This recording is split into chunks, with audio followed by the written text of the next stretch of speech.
Para começar, você avisa. Já, opa! Já estamos ao vivo. Bom dia a todas, a todos. É um prazer muito grande recebê-los novamente com essas duas encantadoras professoras que iluminam a nossa vida. É um prazer muito grande e nós vamos continuar a viagem que a professora Tânia está nos trazendo. Professora, é um prazer muito grande tê-la aqui conosco. A palavra é sua. Tudo bem, professor? Professora Thalita, quer falar alguma coisa? Não, só queria falar bom dia para todos, que também divido aí o sentimento de alegria de poder estar com vocês nessa manhã, tarde, né? E também avisá-los que, da mesma forma que fizemos na semana passada, estou de olho aqui no chat, então qualquer dúvida que vocês tiverem, podem se manifestar que eu passo as dúvidas para a professora Tânia. Ansiosa pela aula de hoje, a aula da semana passada foi incrível. Legal, então vamos lá, pessoal? Então vamos, eu quero acelerar hoje, porque a gente tem muita coisa aí durante esse semestre aí, né? Então, é um prazer estar aqui de novo com vocês. E na semana passada, a gente se empolgou com a década de 70, e eu espero que vocês já tenham pego, assim, qual é a mecânica do negócio aqui, tá bom? Então, hoje eu quero acelerar um pouquinho mais, vamos ver o que a gente consegue hoje falar das próximas décadas, legal? Então, chegamos na década de 80. Então, se vocês se lembram como é que foi 70 a gente estava naquela aquele ambiente que, por um lado, tinha toda aquela coisa da liberdade, movimento hippie, por outro, a gente tinha a guerra do Vietnã, e aqui no país a gente tinha a Copa do Mundo, a gente tinha a ditadura, vocês lembram disso? Muito bem. Virou a década de 80, e olha o que nós temos aqui. E é interessante que vocês aprendam que a gente tem que ir olhando isso, e é como se fosse uma espiral, né? Porque a gente vai, volta, mas quando volta, não volta mais naquele ponto onde a gente parou. A gente vai um pouquinho mais para frente. E a gente vai percebendo também que a história vai fazendo isso, tá bom? Então, vamos lá. Então, o que acontece em 80? A gente tem alguns marcos muito importantes. A gente tem, por exemplo, a queda do muro de Berlim, na década de 80, isso lá fora. Aqui a gente tem o quê? Direta já, tá? Agora, da mesma forma que tinha essa euforia com a queda do muro, tinha essa euforia com direta já, o mundo e o Brasil também estavam experienciando uma coisa muito séria, que a gente denominou, os nossos economistas denominaram a década perdida. Então, a década de 80 foi um período de muita sensação de liberdade, mas, ao mesmo tempo, muita frustração. Por quê, pessoal? Porque aqui no Brasil, o milagre econômico não aconteceu, acabou.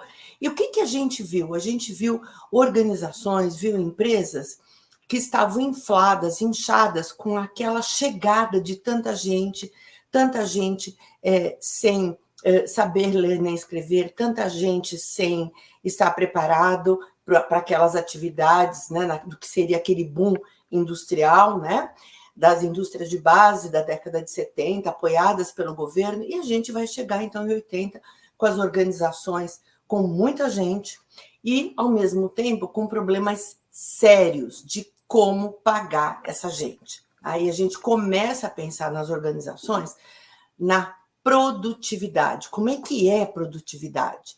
Então, a gente começa a pensar sobre produtividade. E lá, os meus amigos lá da Poli, o pessoal da engenharia, começou, então, a trabalhar nas organizações, tentando identificar formas de melhorar essa produtividade.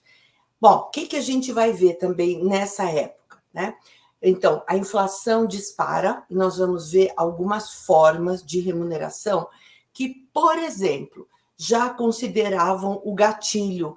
Então, perguntem aí, quem é mais novinho, pergunta para o pai, para a mãe, e pergunta como é que era essa história do gatilho. Então, a cada mês que a inflação batesse em 40%, havia um gatilho automático de 20% de aumento do salário, para tentar aí correr atrás dessa inflação, tá bom? Então, vocês estão vendo lá, olha, a capa da Veja, que era uma revista muito importante na época, o monstro está solto, tá?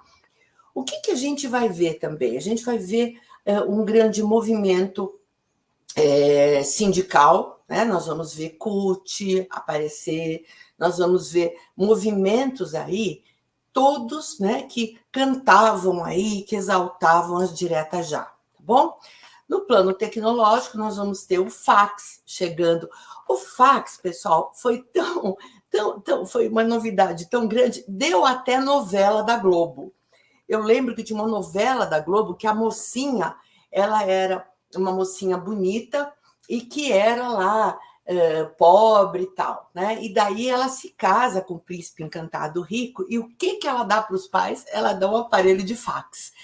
E os pais ficavam assim, olhando o aparelho de fax para esperar alguma mensagem, mas os amigos deles não tinham fax. Então, é assim, muito engraçado como foi tão importante essa coisa do fax que deu até novela, tá? Nós vamos ver também a chegada dos PCs, né, dos personal computers. Mas olha só, ainda, olha o monitor como era grandão e a capacidade, a memória era muito, muito, muito, muito pequena. Mas a gente ficava assim feliz da vida porque já dava para a gente fazer algumas coisas aí. Uma outra coisa que aparece nessa época que é muito, muito, muito importante, pessoal, é que depois daquela enxurrada de investimentos na década de 70, e vamos pegar, por exemplo, Cubatão. Cubatão, aquela região ali, recebeu muitos investimentos. Só que aquelas empresas ali, naquele polo de Cubatão, elas foram construídas no pior lugar possível, na encosta da Serra do Mar. E quem já veio de São Paulo em direção ao Guarujá, né, quando pega ali a Pessaguera-Guarujá, se nunca percebeu, perceba a próxima vez. Você vai olhar para a encosta assim, dos morros, bem quando você segue a Pessaguera e vira lá no final à direita, assim, para ir para o Guarujá, você vai ver que ainda existe lá uma coisa chamada gabião, né? E aí quem é da engenharia sabe, gabião que é uma estrutura de aço para segurar as pedras, né? Para segurar a encosta ali do morro que estava cedendo. Estava cedendo por quê?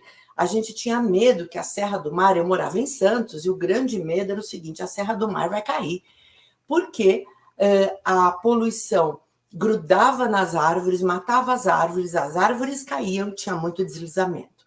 A gente tem fotos aí desses deslizamentos. E naquele período, pessoal, Cubatão virou a cidade mais poluída do mundo.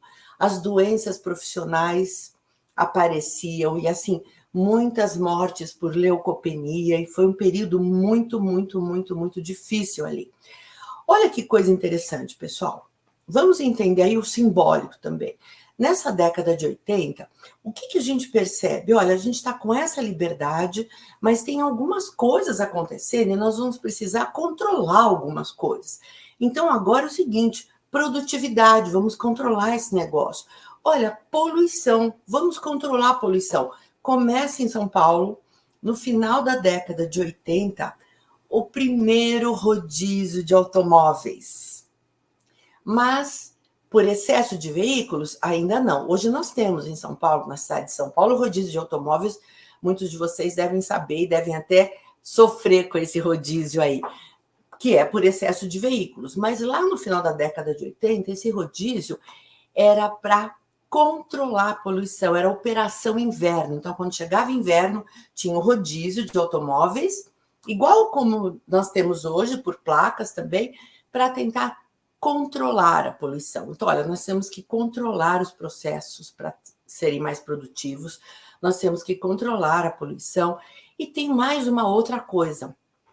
O que acontece na década de 80 no mundo inteiro?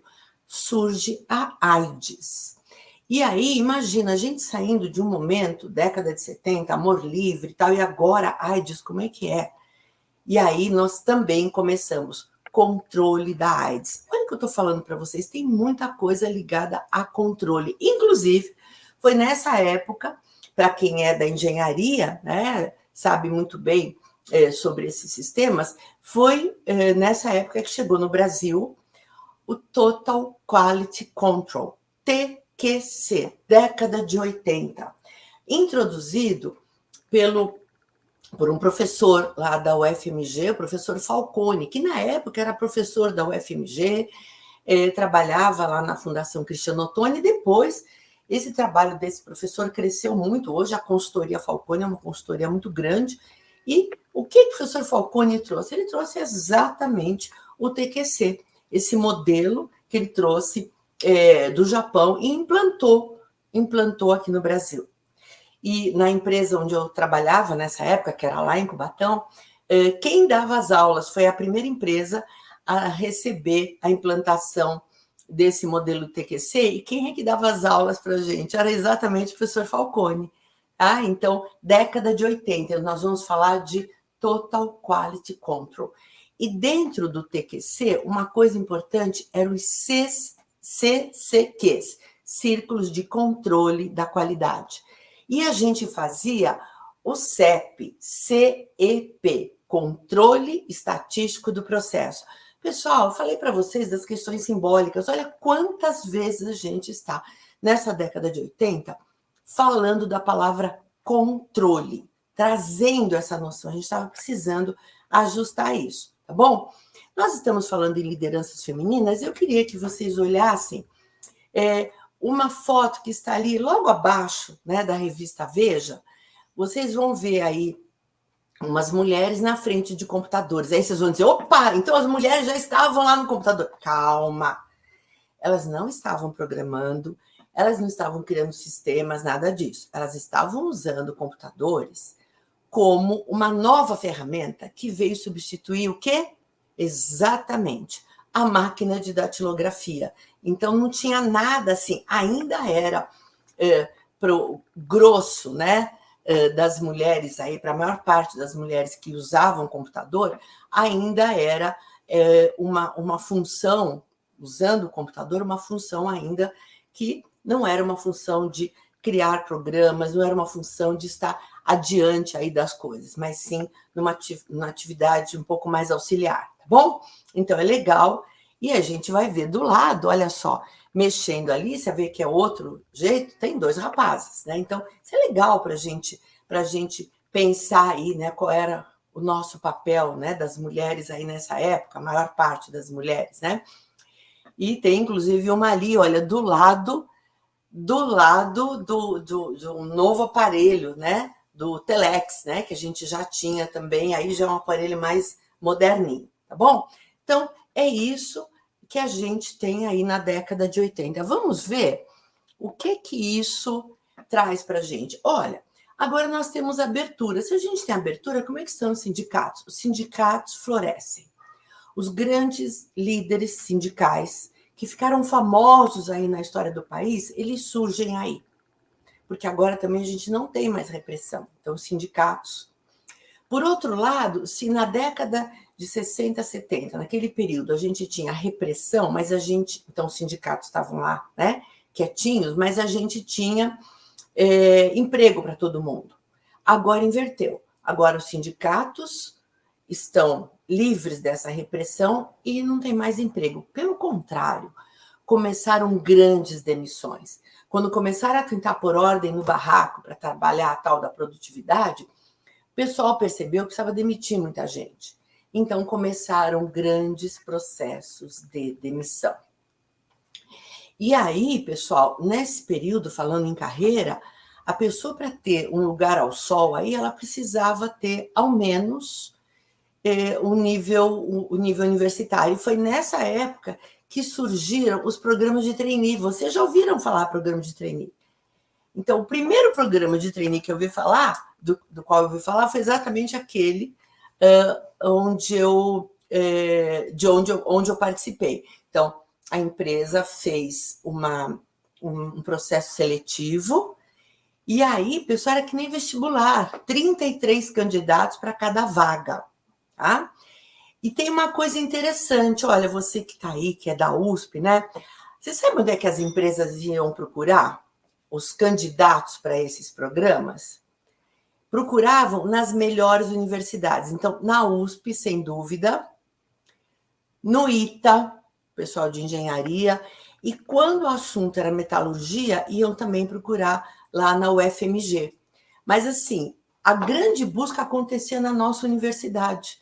Então, era esse pessoal vindo da USP que se debatia aí, né, para tentar arrumar um lugar ao sol aí nesses programas de trainees, tá bom? E aí, pessoal, o que acontecia? Olha, o pessoal de RH também tinha que ajudar por ordem no barraco. Então, como é que a gente faz agora? Ah, já sei, a gente agora vai ter descrição de cargo. Porque lá em 70, vai indo e vai fazendo. Lembra? Bota aí no ônibus, leva lá para a fábrica e a gente se vira lá. Agora não. Produtividade. Então, nós temos que colocar tudo nas caixinhas agora. Vamos fazer a descrição de cargo.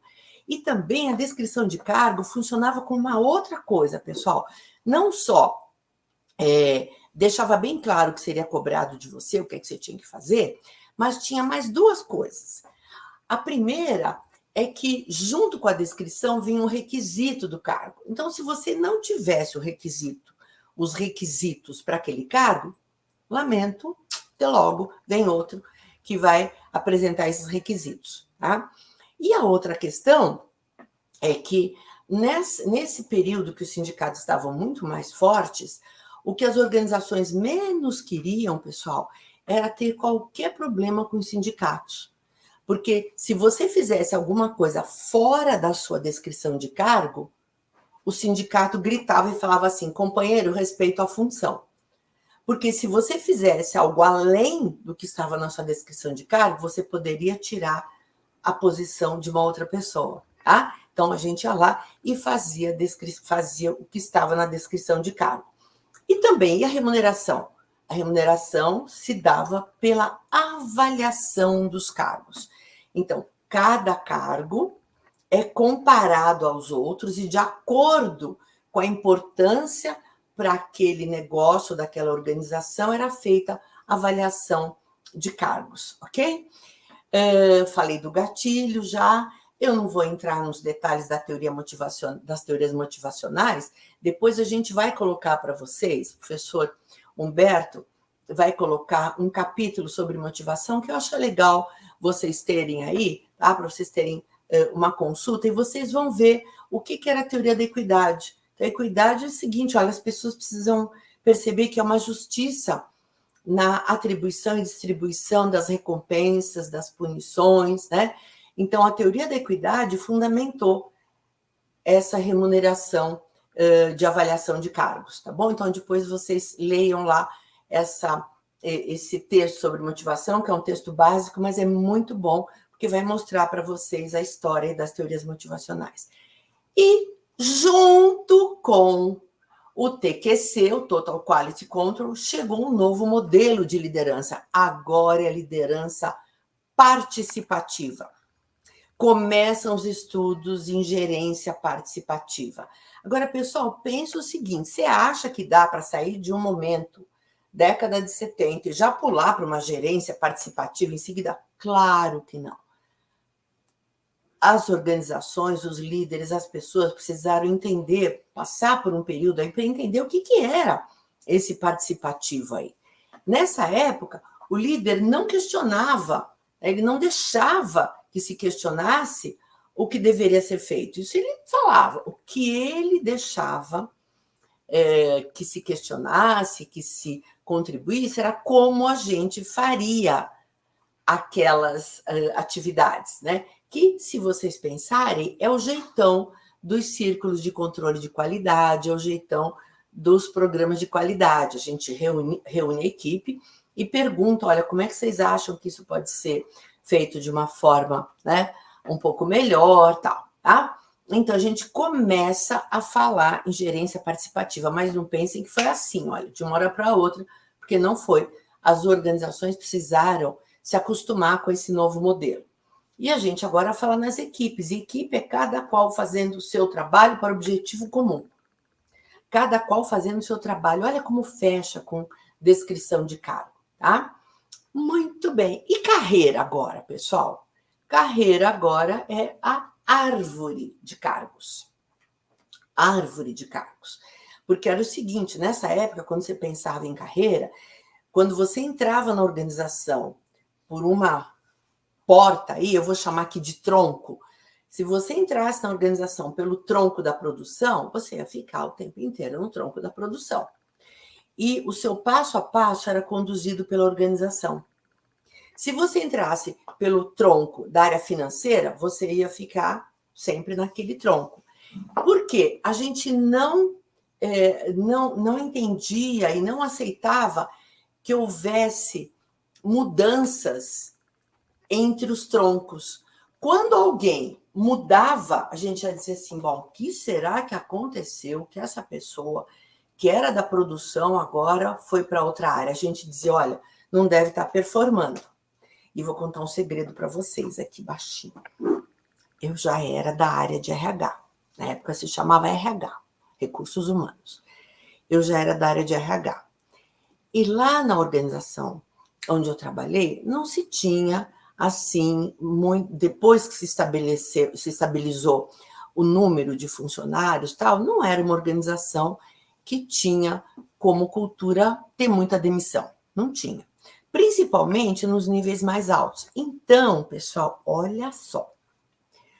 Quando alguém estava na área de produção, já operação, manutenção, enfim, e a pessoa já tinha, e normalmente homens, né, já tinham alcançado aí uma certa posição na organização, na estrutura da organização, na estrutura organizacional, já era um chefe de alguma coisa lá, e de repente acontecia alguma coisa, ou ele parava de desempenhar como deveria, ou mudava a política da organização e ele não estava mais, né, entre os amigos do rei, sei lá, o que acontecia? Eles pegavam esse pessoal que tinha uma história na empresa e, para não demitir, eles mudavam a pessoa de tronco, lembra? O sujeito estava na área de produção, mudava. Adivinha para onde eles iam? Adivinha, pessoal? Era assim, era lá para a minha área, para a área de RH. Então, quando o pessoal queria se desfazer de algum líder que não estava performando lá na produção, que era a área mais importante da indústria, manda lá para RH, porque RH é qualquer coisa mesmo, né? Gente, eu estou falando, parece piada, mas era assim mesmo, né? E aqui eu não vou contar para vocês as histórias das lideranças que eu tive, porque tive algumas boas, mas algumas a gente herdou pessoas que não sabiam nada sobre pessoas naquela época, tá bom? Então, a gente tem que entender que era esse o modelo, ok, pessoal? Vamos ver aqui. Então, árvore de cargos e aí a organização. Aliás, deixa eu contar uma coisa para vocês. Talvez alguns de vocês já tenham ouvido falar do jabuti na árvore. Quem é esse fulano aí que chegou agora? É mais um jabuti na árvore. Espera um pouquinho. Jabuti na árvore. Jabuti não sobe em árvore. Aí a gente dizia jabuti na árvore. Enchente ou é coisa de gente? Alguém botou lá o jabuti na árvore, né? Então, pessoal, o que acontecia? Uma pessoa que de repente aparecia no topo, assim a gente dizia assim, olha, alguém botou o sujeito lá, porque ele não subiu a árvore de carreiras como deveria, tá? Então, se vocês já ouviram essa expressão, né, do jabuti na árvore, tá ligada aí à árvore de cargos, tá bom? Bom, e o que acontece em gênero? Em gênero, o que a gente vai ver? Olha só, lá em 83, a gente vai ter o primeiro Conselho Estadual de Condição Feminina em São Paulo, tá? Em 85, primeira Delegacia de Polícia da Defesa da Mulher. Reparem, né, a gente começa a olhar, aí na década de 80, essas políticas públicas que têm já esse recorte de gênero, tá bom? E a gente vai ver também o Conselho Nacional dos Direitos da Mulher, a Secretaria de Estado dos Direitos da Mulher, e depois, né, essa secretaria teve um período que ela teve status de ministério como Secretaria de Política para as Mulheres.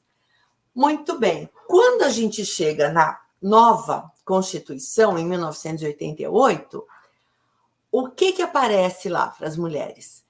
Direito à licença maternidade remunerada por 120 dias, tá?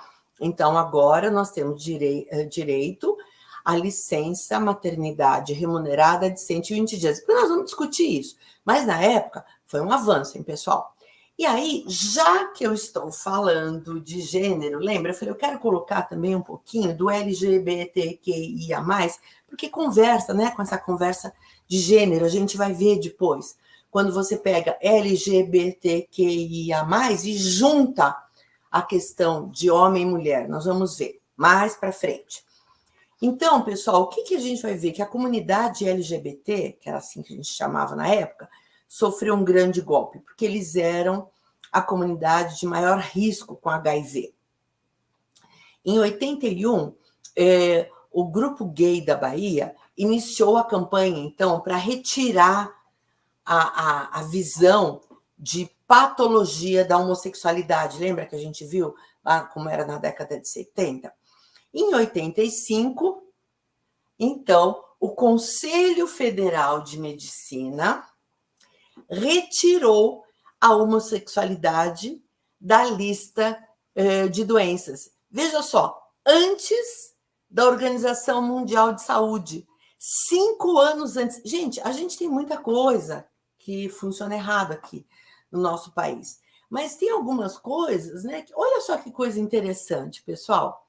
Então, o Conselho Federal de Medicina aqui no Brasil, 5 anos antes da Organização Mundial de Saúde, retirou a homossexualidade da lista de doenças.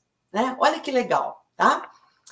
Muito bem. E aí, o pessoal também passou a mudar, passou a falar diferente, se mudou a expressão, não se fala mais opção sexual, né? Porque, como diz um amigo meu que é gay, ele fala assim, olha, eu não tenho opção, não é assim, você quer ser isso ou quer ser aquilo. Eu sou gay, então não é uma opção. Então, passou a se falar orientação sexual, tá? Então, repara que a gente já está em outra conversa, tudo bem? Vamos avançar, década de 90. Pessoal, quando a gente achou que 80 estava complicado, né? Quando a gente achou que 80 estava complicado, porque tinha, assim, muita demissão, era demissão e greve. O sindicato estava forte, demissão e greve.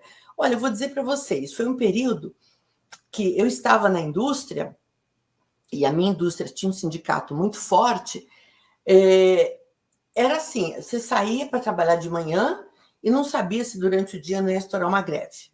E pior, quando estourava a greve, você não sabia se no dia seguinte você ia ter emprego, porque era uma pressão, sindicato de um lado e empresa do outro.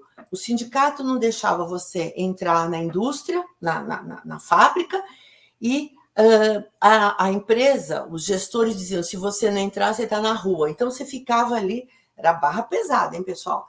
E tudo que a gente vê hoje, ouve hoje, de lei de proteção de dados, uso da imagem, naquela época não tinha nada disso, tá? Naquela época não tinha nada disso. Então, eram situações, assim, de muito assédio das lideranças, dizendo, ameaçando, se, olha, vai começar uma greve amanhã, quem não vier está na rua, tá? E do outro lado, do sindicato, que ia para a porta da fábrica, fazendo cordão, fazendo até com aquela, eles chamam até, como chamam os presidiários, Tereza, né, que eles amarravam uma faixa com graxa, porque aí estendiam na frente da fábrica, porque daí quem entrasse ia ficar marcado, e aí todo mundo ia saber que aquele cara era um fura-greve. Ou filmavam a entrada da fábrica para no dia seguinte colocar lá, né? Colocar lá no paredão do sindicato, no meio da rua, para todo mundo ver quem eram os fura-greves. Então, olha só, hoje a gente fala, e tem que se preocupar mesmo com assédio moral, mas nessa época, tá? E tinha uma coisa muito interessante, só voltando um pouquinho aqui em 80, que eu me lembrei agora. Olha só que interessante, nós estamos falando sobre liderança feminina, né?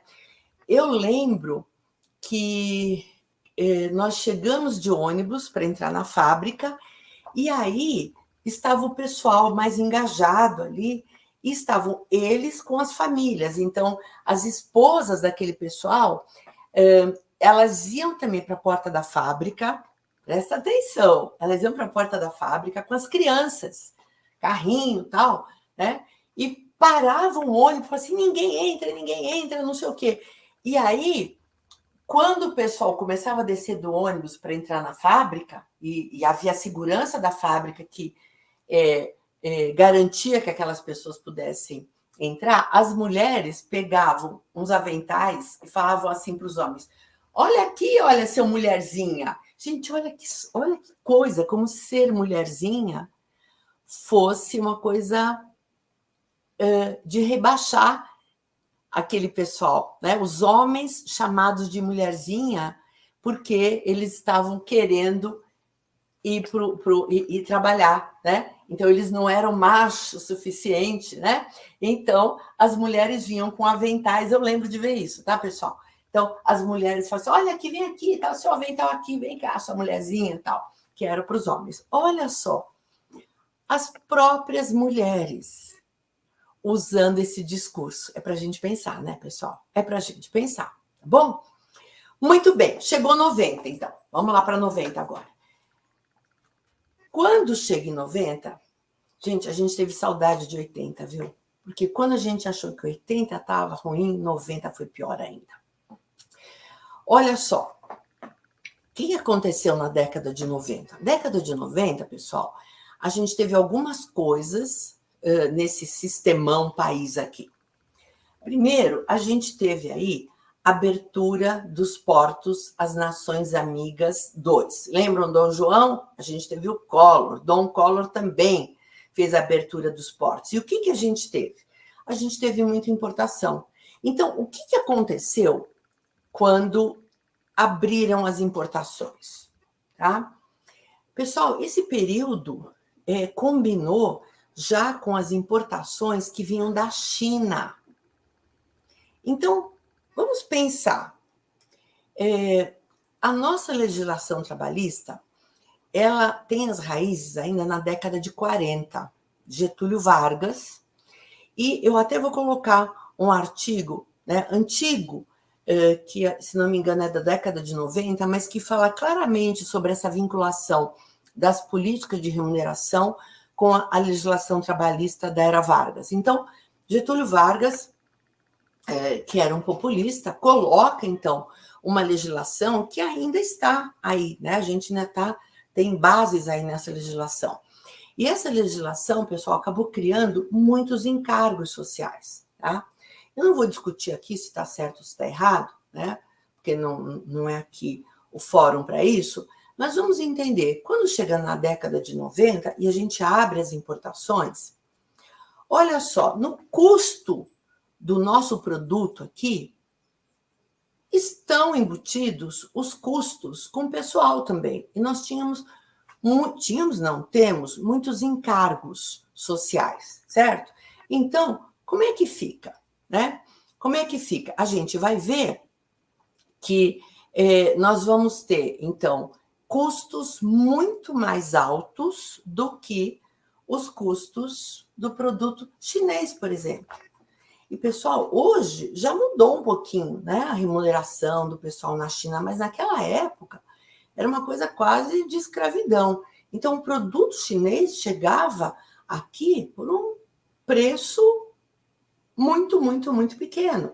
Então, o que a gente vai ver? A gente vai ver muitas empresas fechando as suas linhas de produção, comprando os produtos da China e aqui só vendendo, revendendo. Tá?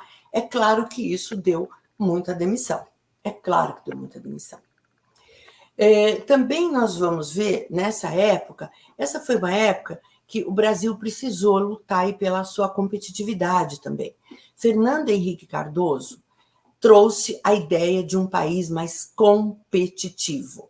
E dentro dessa conversa de maior competitividade, foram realizadas algumas privatizações. Precisava, porque as empresas estatais estavam inchadas. Então, foram feitas algumas privatizações. Tá? Então, a gente vai dizer que nessa época, para que o país fosse mais competitivo, então, olha, 80 tinha que ser produtivo, 70 tinha que produzir, 80 tinha que ser produtivo. O pessoal da engenharia aí sabe a diferença. E 90 tem que ser competitivo, tá? Então, nós precisamos rever algumas coisas. Então, a gente diz que o que era público foi privatizado e o que era privado foi terceirizado. A gente vai ver, turma, na década de 90, uma avalanche de terceirizações, tá? Vamos olhar o cenário todo, né? Vamos olhar o que estava acontecendo nas questões tecnológicas, ambientais, sociais, tá? Vamos olhar, econômicas, eu já falei, né? Vamos olhar, tá?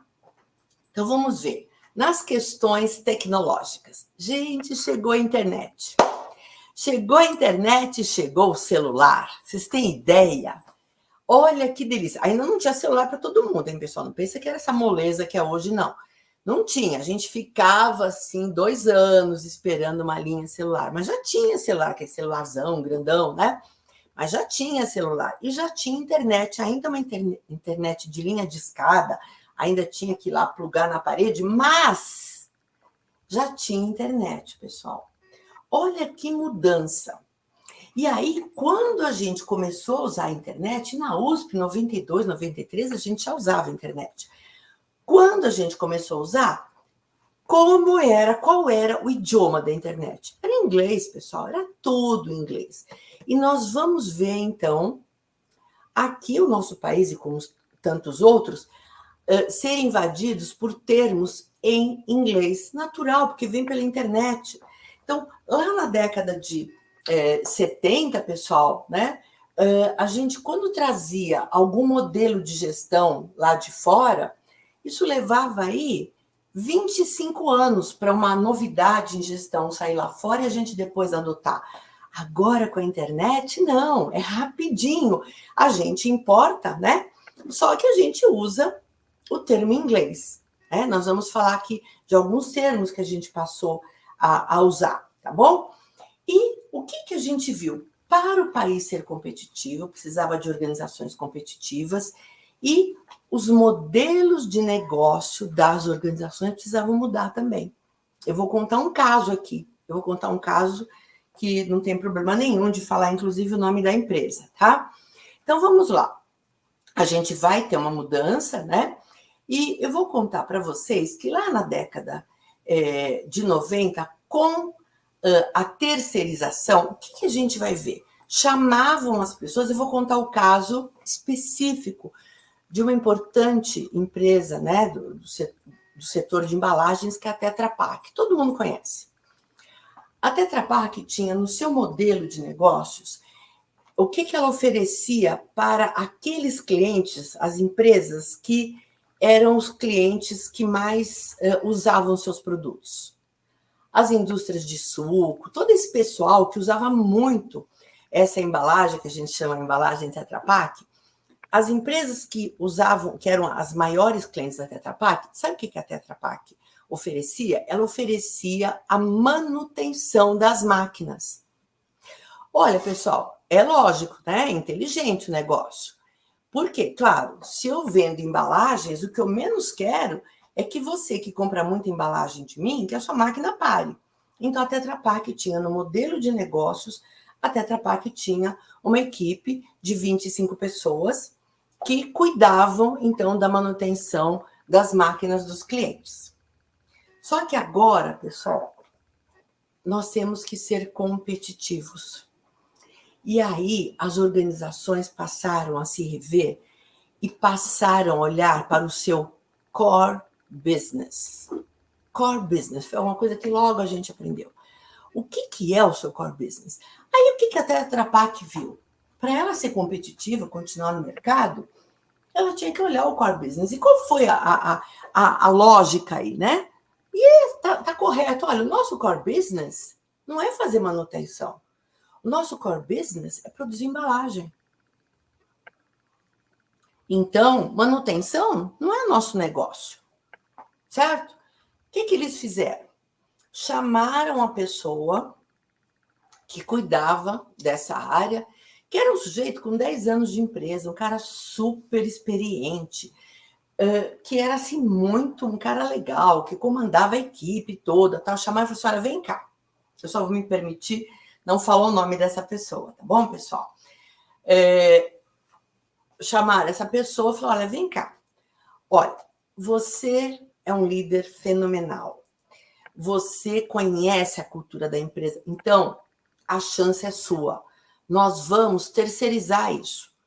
Então, nós queremos saber se você quer pegar essa terceirização.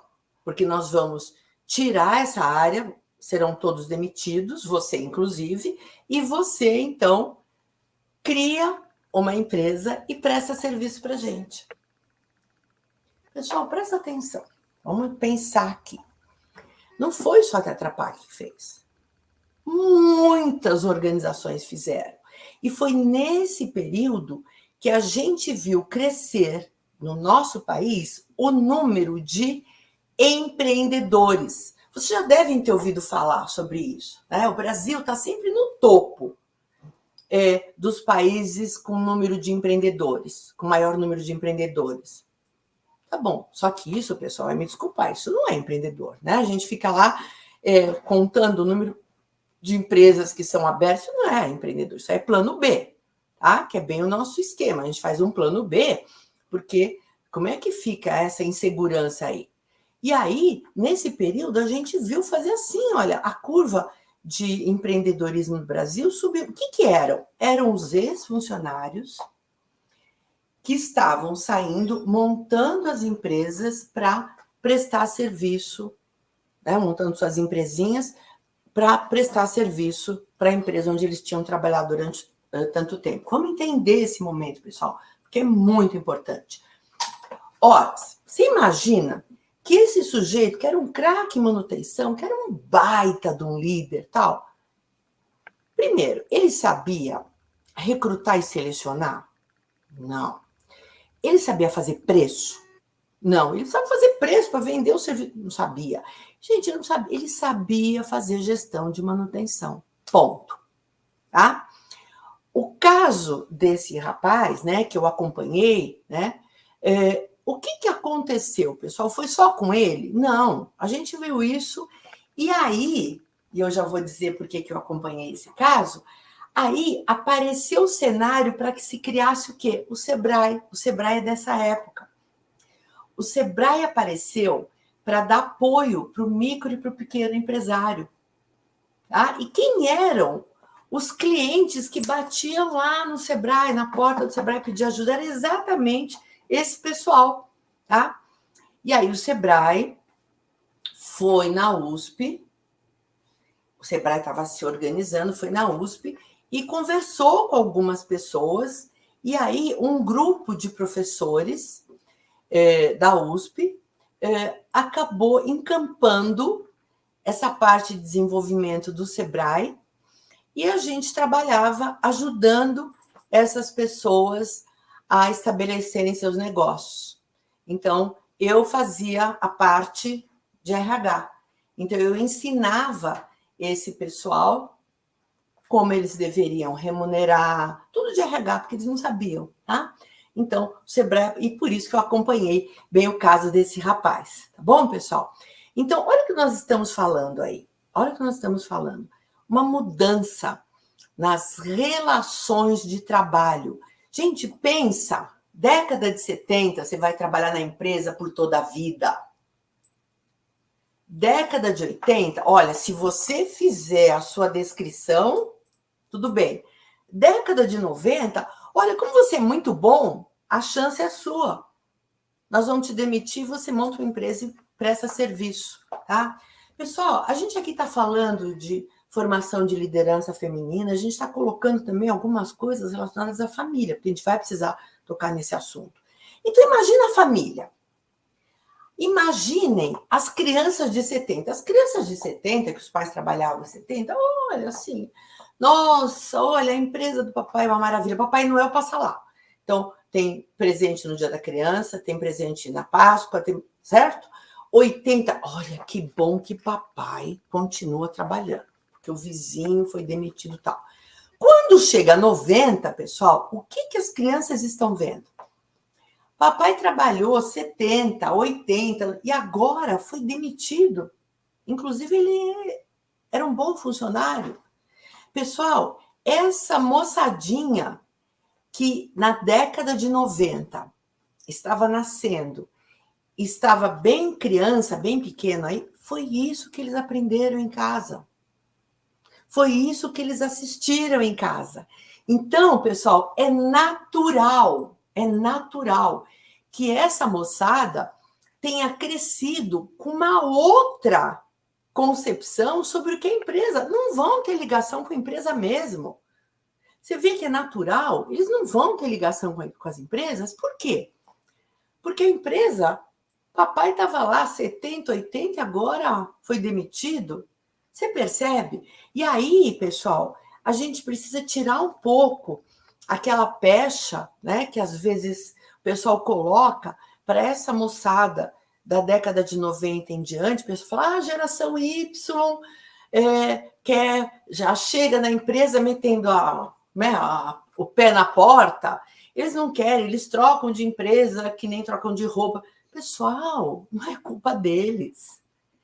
Eles aprenderam isso, eles viveram isso. Então, vamos abrir a cabeça para entender o ponto de vista dessa moçada, tá? Então, acho que é legal a gente entender isso aí, tá bom? Então, vamos lá. E aí o que acontece, né, pessoal? O pessoal falava assim, olha, a gente agora não tem que brigar mais pelo emprego. Vamos rasgar a carteira profissional. Olha lá, a carteira profissional sendo rasgada. Porque agora o negócio é você prestar serviço e montar uma empresinha sua, tá? Então, nós vamos ver mais cortes de pessoal. E olha só, pessoal, downsizing, reengenharia, tá? Downsizing, reengenharia. E a gente vai ver onde trabalhavam 6, vão trabalhar 3. Lembra da descrição de cargo? Cara, pode esquecer agora, tá? Aquela descrição de cargo. E aí, como é que é? Gente, olha, o mercado tá, né, encolhendo em tamanho de empregos, a gente vai vendo essas outras alternativas. E cadê os sindicatos? Cadê os sindicatos? Porque agora eles podem brigar. E se você olha o movimento sindical nessa época, a gente começa a ver disputas entre os sindicatos. Então, eles começam a brigar entre eles. E mais, os líderes sindicais começam a se voltar para quem, pessoal? Eles começam a se voltar para eleições em cargos, né, do executivo. É ou não é? Tá? Então, olha esse cenário, pessoal. A gente tem que olhar tudo isso. Tá? A gente tem que olhar tudo isso para a gente compreender essa evolução que acontece dentro das organizações. Tá bom? Se 70 foi aquela bagunça, 80 cada um, né, fazendo lá na sua caixinha, 90, a gente percebe que a gente precisa começar a juntar as partes agora. Então, os países começam a criar os seus blocos. Então, nós vamos ver zona euro, nós vamos ver Mercosul, é tudo essa época. Nós vamos ver fusões, né? Olha os tigres asiáticos ali, tudo dessa época aí, tá bom, pessoal? A gente fala, né, de, como eu já falei para vocês, empregabilidade, depois eu já vou explicar porque que eu não gosto, nós vamos ver o plano de remuneração também como é, e olha uma coisa, pessoal, ecologia, não é mais controle de poluição, é ecologia. E Rio Eco 92. Vocês percebem que tá tudo amarradinho assim, tá? E tá amarrado por quê? Porque a gente tem que olhar o enfoque sistêmico, essas coisas estão em jogo aí, as organizações têm que lidar com isso, tá? Então, vamos lá. Olha, mais desemprego, hein? Como eu falei para vocês, quando a gente pensou que estava ruim, 90 foi pior. Downsizing, reengenharia, terceirização, maior número de PJs, cargos compactados, começaram a compactar cargos. Eu lembro quando eu trabalhei na indústria, era assim, você tinha o pessoal da produção, você tinha o pessoal de operação e o pessoal de manutenção. E eram coisas separadas, tá? O que a gente vai ver? Como reduziu o número de pessoas, o pessoal da operação começava a executar pequenas tarefas de manutenção. Então, eles já eram treinados para fazer algumas tarefas de manutenção. A gente chamou de compactação de cargos. E agora entra em cena um novo termo em RH, as competências. Então, agora você vai ser remunerado pelas competências, tá? Não é mais pelo cargo, pelas competências. E competência, turma, é agregação de valor. E o interessante que a gente, às vezes, né, eu gosto muito de ir para o que é para a origem das palavras. Então, competência, olha, competitividade. Competência é a mesma raiz, olha. E competência em espanhol é concorrência. Então, quando a gente falar de remuneração por competências, nós estamos falando competência como entrega que você faz. Competência não é potencial, competência é entrega. E é isso que vai ser remunerado agora, tá bom? E mais uma outra coisa, agora é o seguinte, né? Mudou o modelo também. Chega no país a tal da remuneração variável. PLR, participação em lucros e resultados.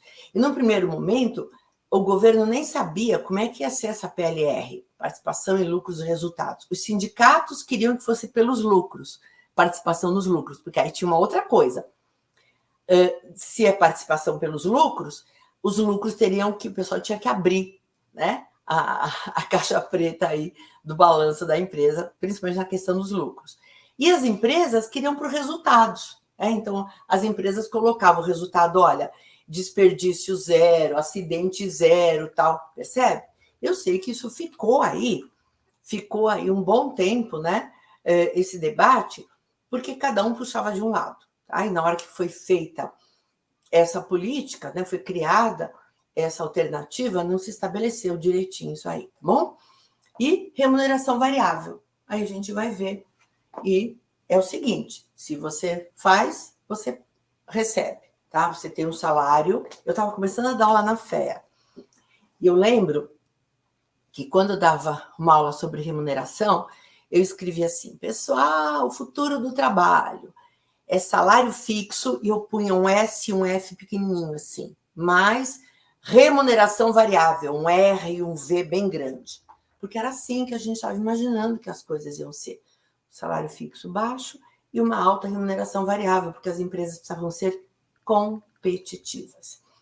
E o líder, presta atenção, o líder que fazia esse papel de negociar com você essas metas, né? Aí tem toda uma conversa, e vocês vão ver lá no capítulo que a gente vai colocar sobre motivação, era a teoria motivacional de determinação de metas. Criada por um jeito chamado Edwin Locke. O professor Locke está vivo ainda, está com quase 100 anos. O professor Locke, vira e mexe, é premiado pelos nossos grupos acadêmicos internacionais pela contribuição dele com essa teoria aí, tá bom? E esse modelo de liderança foi chamada de liderança transacional, porque é uma transação, é uma negociação. Se você atinge essa meta, você recebe, tá bom? Muito bem. E olha, pessoal, o que começa a acontecer? Lembra que eu falei? As empresas, pessoal, estabeleceram outros critérios aí. As relações de trabalho estão diferentes. Então, a gente vai ver o pessoal da minha área agora fazerem pesquisas sobre comprometimento. E a gente vai ver crescer aí o número de estudos sobre comprometimento.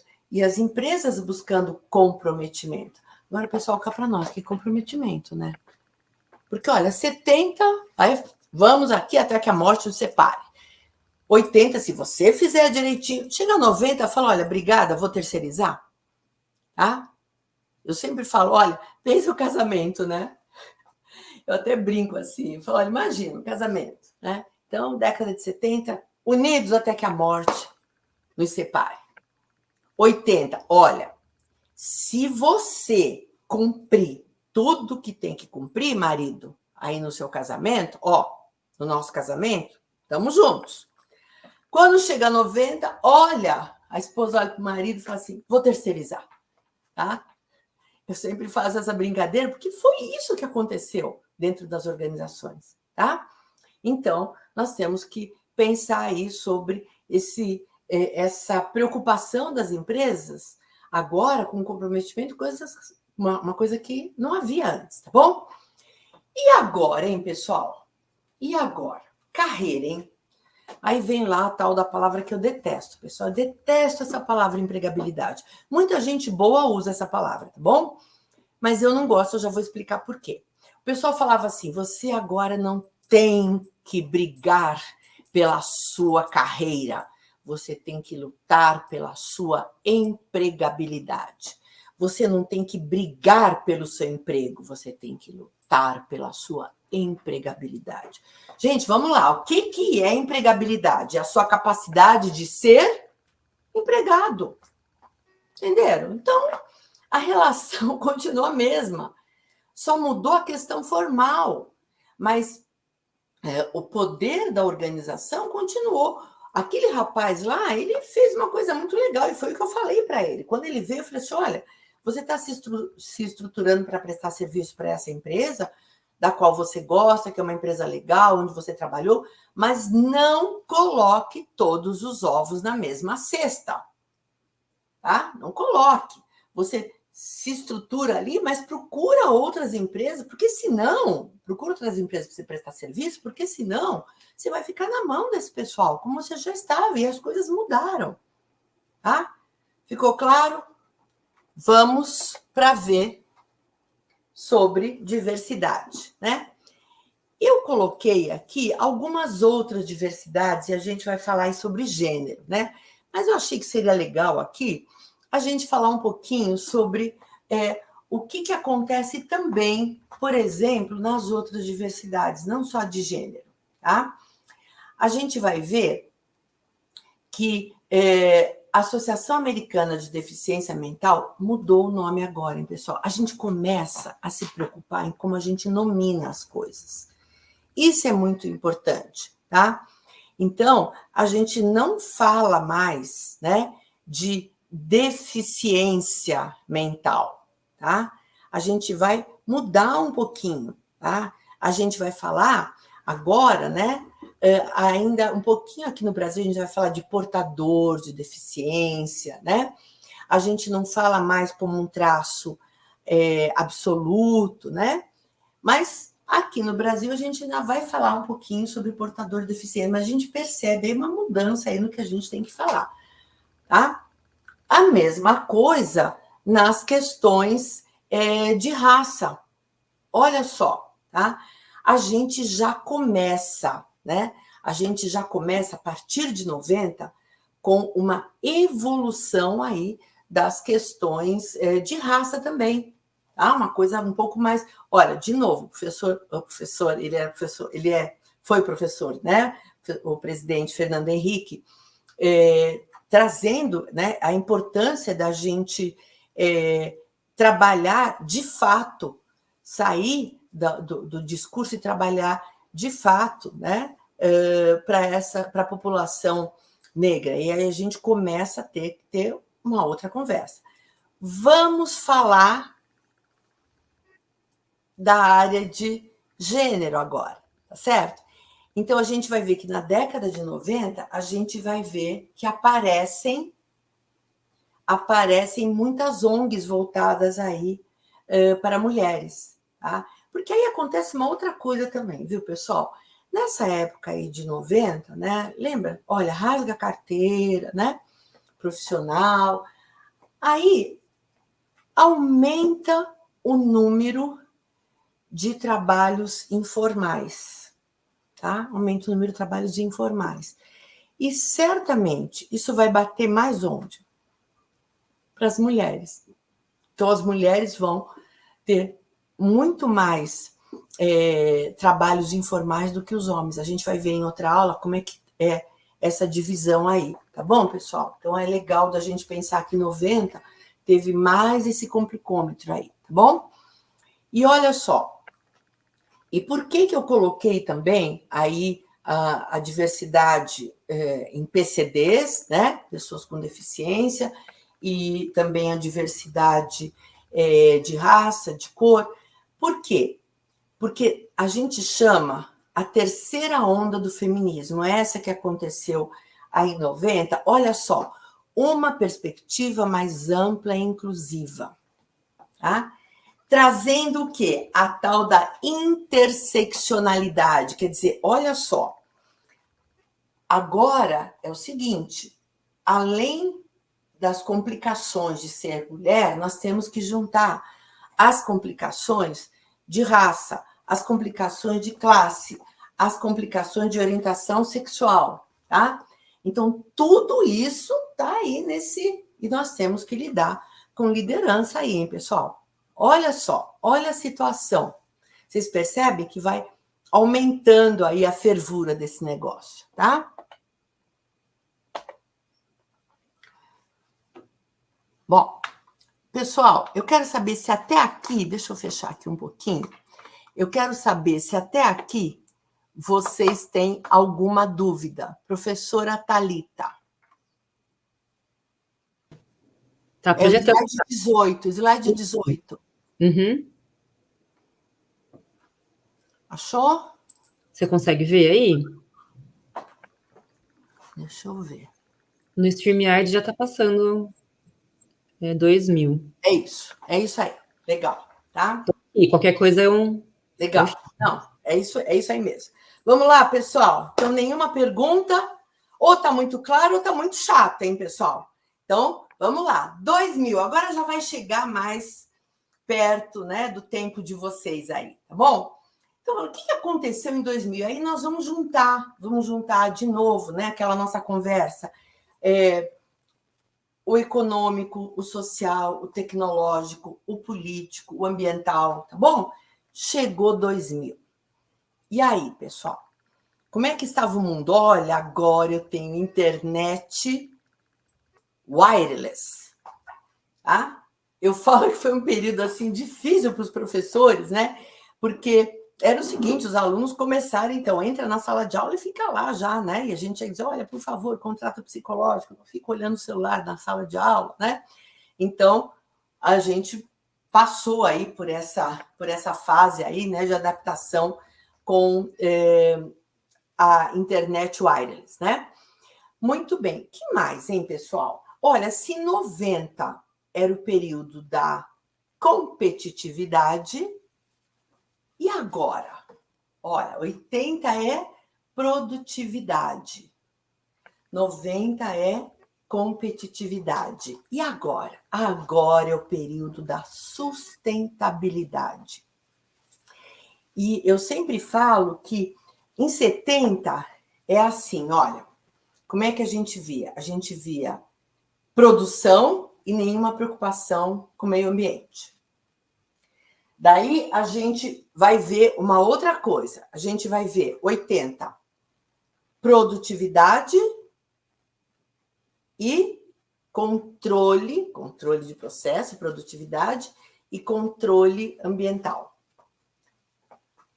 90, a gente vai ver ecologia, começa a ver a coisa de um jeito mais sistêmico, e competitividade. Vocês estão vendo que são duas vertentes assim que vão caminhando. Quando chega em 2000, isso faz assim, ó. Agora é sustentabilidade. É aquilo que é ambientalmente correto, socialmente justo e economicamente viável. Percebem que tem uma fusão? Legal? Então vamos guardar isso, tá? Muito bem. O que nós vamos ver, né? Nós vamos ver que se 90 foi a época da internacionalização, da gente ter aí as privatizações, a gente ter aí a entrada de produtos internacionais, né?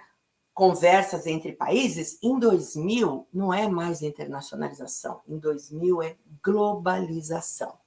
Agora é global. Na década de 90, as empresas falavam assim, olha, lá na matriz a gente tem política de cotas, mas aqui não. O que aconteceu em 2000? Professora, como é que eu faço para fazer aqui, na unidade brasileira, a mesma política de cotas que a gente tem na matriz, porque agora a nossa empresa é global. Então, nós vamos ver esta preocupação nas organizações. Agora tudo é global. Bom, pessoal? E claro que isso vai dar um rearranjo aí, né, para tudo que a gente vai pensar em termos da formação das lideranças, em termos da nossa carreira. Mudou muito, né, pessoal? Então, vamos lá?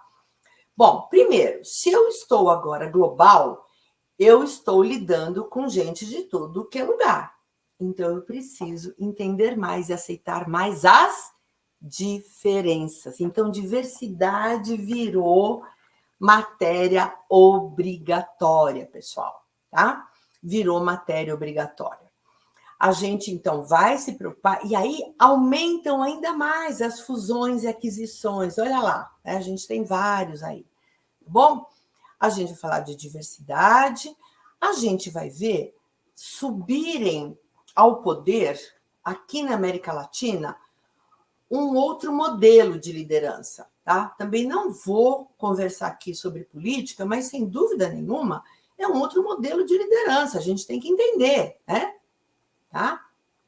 E a gente vai ver também subirem ao poder mulheres, tá? Também não vamos falar se são mais competentes, menos competentes. Acho que a gente tem, por exemplo, uma Merkel. A despedida da Merkel, né, foi, assim, uma coisa emocionante, tá? Então, a gente vai ver aí também abrirem as portas para que mulheres possam agora liderar países, né? Então, isso aí, a partir de 2000, a gente vai ficar cara a cara com esse negócio. A gente vai ver também nas questões de globalização e as questões políticas, as questões tecnológicas, 11 de setembro. 11 de setembro, pessoal, para o pessoal que já estava assim, mais crescidinho, né, nesse período, perguntem para os seus pais ou para o pessoal mais velho, todo mundo se lembra onde estava em 11 de setembro. Gente, é impressionante, tá? Eu tenho certeza que se eu falar, professor Humberto, onde é que você estava em 11 de setembro? Ele vai dar os detalhes. Pergunta para o seu pai, pergunta para sua mãe, pergunta para o seu tio. E se você é um pouquinho mais velho, né, você vai lembrar também que foi uma coisa muito marcante, pessoal. E por que foi marcante? Foi a primeira vez que seres humanos infligiram sofrimento a outros? Não! É que dessa vez a gente assistiu, pessoal, ao vivo, a cores, né? A gente viu, e as pessoas viram o primeiro jato acertando as torres, e quando estavam olhando assustados, viram o segundo. Olha lá, a foto mostra isso. Todo mundo se lembra, né? Onde é que estava em 11 de setembro. E aí nós temos que falar do impacto da tecnologia na nossa vida, hein, pessoal? Tá? E, de novo, voltando para a questão da sociotécnica, isso daí das torres gêmeas, vocês me digam o que foi sócio, o que foi técnico nessa estruturação, né, desse atentado terrorista aí. O que foi? Sócio, o que foi técnico? As coisas muito misturadas, tá?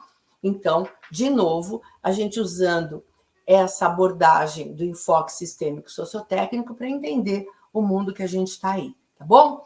E, como eu falei para vocês, diversidade. Gente, foi um período em que a tecnologia teve um avanço. Gente, olha só a televisão. Tudo aquilo foi da década, entre 2000 e 2010. Olha a evolução dos aparelhos de televisão. Olhe a evolução dos aparelhos celulares, pessoal. Olha lá, eu tinha aquele Nokia lá, azulzinho, né? Deve estar até em algum canto aí, né? Então, olha só a Nokia, né? Como era, e olha agora, pessoal, é um iPhone. Eu vou dar uma dica para vocês. Quando vocês quiserem pensar sobre o que o mercado espera de você como profissional, eu vou te dar uma dica. Pensa em como é a tecnologia, tá? Olha para a tecnologia, porque ali você vai ter algumas respostas. Vamos lá? Olha, chegou o iPhone. Então, faz de conta que chegou um marciano aqui. E o marciano viu o seu iPhone e falou assim para você, o que é isso aqui? Tá? Seu smartphone, né? O que é isso aqui? Aí você vai falar, isso aí é uma coisa que a gente vê filme. Ah, vê filme, vê. A gente assiste aula também. Ah, a gente faz prova por aí também. Ah, que mais? Olha, a gente manda recado, mas a gente telefonar também telefona. Ah, então o que é? Tudo num só? Ah, é tudo num só. Olha só, pessoal. Olha só. 80, você fazia sua descrição de cargo. 90, você teve que ir agregando mais coisas, as competências, tá? Em 90. O que aconteceu em 2000? Você tem que ser multi. Se em 90 você tinha que ser polivalente, a partir de 2000 a gente tem que ser multi. É tudo num só. É ou não é? Conversem com as pessoas da sua família para ver, por exemplo, né, como era um diretor de empresa na década de 70, 80. O cara tinha secretária, tinha motorista, secretária, vai viajar? Secretária via tudo, via a passagem, via tudo e mais, hein? A gente pedia assim, olha, secretária com redação própria, né? O que era secretária com redação própria? Sentava na frente do chefe, o chefe falou assim, olha, você escreve uma carta para o superintendente falando assim, assim, assim. E a secretária tinha que ir lá, sentar na máquina de escrever e trazer para ele assinar. Gente, agora é o seguinte, é o diretor que senta na frente do computador e vai escrever. É ele que vai entrar no celular e vai reservar a passagem, tá? Então, tem uma mudança, é tudo num só. Eu estou pegando um exemplo muito banal, mas é assim agora, tá? Tudo num só, ok? Vamos lá. Olha, que outras coisas a gente vai ver? A tal da globalização trouxe uma outra coisa agora, pessoal. Disputa entre trabalhadores de diferentes países, tá? Porque agora, principalmente nos blocos, você pega lá a zona euro, disputa entre trabalhadores de diferentes países, porque eles podem... Que nem aqui você fala assim, olha, a gente começou até a falar de uma coisa chamada flexpatriação. O que é a flexpatriação? A expatriação, você sabe, você sai do seu país e vai para outro. Na flexpatriação, é assim, vou dar um exemplo. Olha, vamos imaginar que aqui no Brasil você fala assim, eu estou responsável pela área Nordeste. Eu moro em Recife, mas eu sou responsável por toda a área Nordeste. E aí eu viajo, tal, não sei o quê. Legal.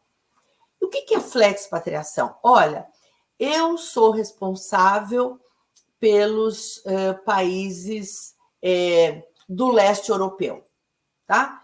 Eu moro na Polônia, mas eu atendo todos aqueles países ali, tá? Isso é a flexpatriação. Isso começou também, pessoal, a gerar um sentimento de solidão nesses executivos. Por quê? Vamos pensar. Eles deixavam a família morando no país deles, né? E eles passavam muito tempo visitando os outros países que eles atendiam pela sua organização. Só que quando eles mudavam, né, mesmo com a globalização, eles ficavam 2 dias num país, 3 dias no outro, tal. O que acontecia? Era outra cultura, era outro idioma. Então, era muito difícil para ele. A família dele estava lá, no país de origem dele. Tá? Então, a gente estudou muito nesse período o que acontecia com os trabalhadores da flexpatriação. Tá bom? Só para trazer um colorido aqui. Muito bem. A gente vai ver chegarem aqui no Brasil o quê? Remuneração por competências, agora com força total, política de cotas, as regras de assédio moral, porque é o seguinte, muita coisa que se fazia aqui não se pode fazer, tá? A gente vai ver também governança. Hoje nenhuma empresa deixa de falar de governança. A partir de 2000 isso chegou aqui.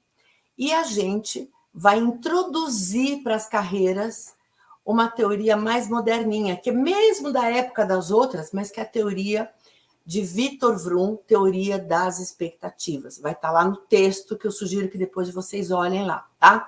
Não vai ter tanta ajuda aqui, porque a gente, mas vai ser bom para o seu para a sua formação no geral como liderança, entender sobre motivação, tá bom? E agora, pessoal, é tudo num só, foco no indivíduo. E esse indivíduo, além dele performar, ele tem que ser responsável, ele tem que ser cidadão. Nessa época, e vocês podem procurar depois na internet, CEOs do futuro.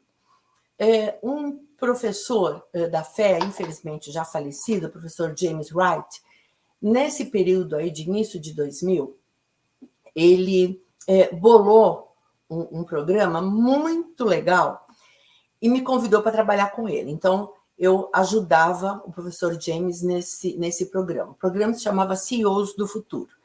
Esse programa, então, era feito pelo professor James com mais 2 outras organizações, a USP, né?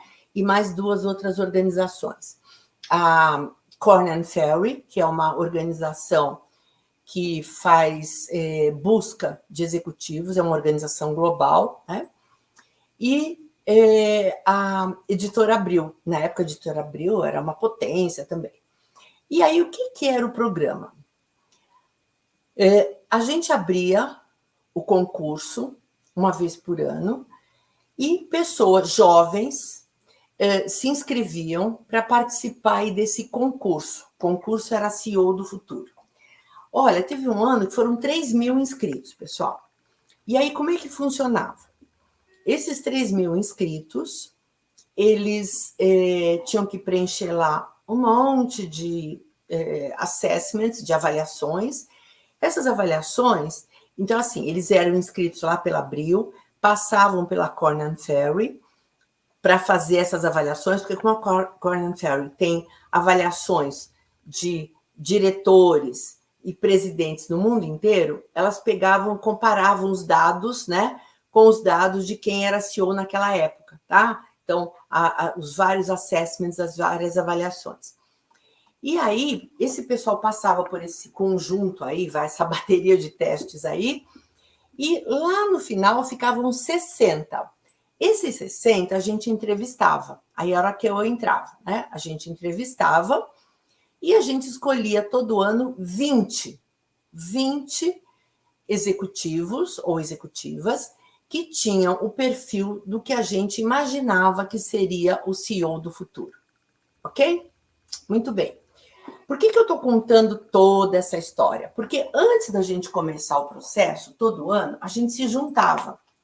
O professor James, eu, a direção da Abril e a direção da Korn Ferry, e a gente tinha lá umas conversas para falar assim, olha, o que está mudando aí? E qual é o perfil do novo CEO? Porque isso era uma coisa que todo ano a gente tinha que discutir, né?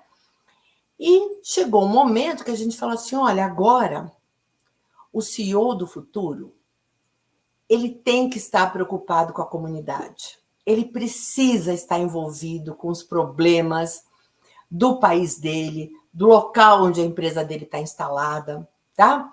E aí a gente colocou como fator de avaliação para a escolha dos CEOs do futuro, saber se a pessoa tinha alguma ação concreta na sua comunidade. Olha que legal, pessoal. Falou, início de 2000. Vocês procuram aí CEO do futuro, vocês vão ver. Inclusive, essa moçada aí chegou a montar uma ONG depois para ajudar também. Então, né? Porque era isso. A gente sabia, a partir de agora, eu preciso CEOs que sejam também envolvidos aí com a comunidade. É a tal da liderança transformacional. A pessoa está preocupada com o seu desenvolvimento, dos seus liderados, da organização e da sociedade. Vocês vão ver lá no capítulo de liderança, tá bom? E eu foco no indivíduo. Então, agora é o indivíduo para fazer tudo, hein, turma? Tá bom? Muito bem. Em 2000, pessoal, finalmente o mercado está pronto para quê? Para entender a abordagem que foi lançada por Michael Arthur em 1993, as carreiras sem fronteiras. Então, Michael Arthur, que é um dos nomes maiores aí no mundo acadêmico nessa área de carreiras, Michael Arthur publicou em 93 o livro The Boundaryless Careers, mas esse conceito só conseguiu ganhar o espaço nas organizações a partir de 2000. E nós vamos falar depois sobre isso também, tá bom? E agora, pessoal, como é que eu preparo as pessoas? Agora é 1 a 1, hein? Então é coaching. Aí tudo é coaching agora, hein? A gente vai ver. Aí o mercado, a consultoria usou e abusou esse negócio de coaching. Mas o que eu quero dizer para vocês é 1 a 1, tá bom? Muito bem. A gente viu aparecer, por exemplo, lá na FIA, a gente fez o pós-MBA. Gente, o pós-MBA, a pessoa já tinha feito MBA, agora vai ter um MBA individualizado para você, é um pós. Nós vamos pegar a sua história e vamos ver o que a gente precisa, aí para você avançar, tá bom? E muito foco em autoconhecimento. A gente está aí alinhando os valores pessoais, organizacionais e nacionais. Tá joia? Legal. Então, só um pouquinho, porque a gente também pegou aqui, professora Thalita, a gente está num que não é o que eu quero. Professora Thalita? Oi, Tânia. Estava fazendo confusão com os botões. O que eu posso fazer para te ajudar? O que você pode fazer? Eu quero... Porque o que eu estou vendo aqui não é o que está passando aí. Vamos lá, então. Você está vendo passar por aqui? Então, não é esse. Tem nada a ver esse. Não é esse, Thalita. Tá. Não porque é esse. O arquivo... Eu quero o que está aqui no meu computador. Então, você vai precisar vir, Tânia, no StreamYard mesmo, e aí você seleciona outro arquivo para apresentar, porque o arquivo que está aqui é esse que eu consigo mexer. Então, mas eu não entendo por que está esse aí. Espera lá. Vamos lá ver. Espera aí, pessoal. Deu tilt aqui com a professora. Só um pouquinho, tá? Vamos lá. Apresentar. Slides. Vamos ver se é esse. Não. Aí, Não é esse. Não é esse. Não é esse. Pessoal, desculpe, mas tá apresentar. Como é que a gente faz? Apresentar, aí você escolhe lá. Espera aí, compartilhar tela. Isso. Compartilhar tela. Selecione uma guia, a janela.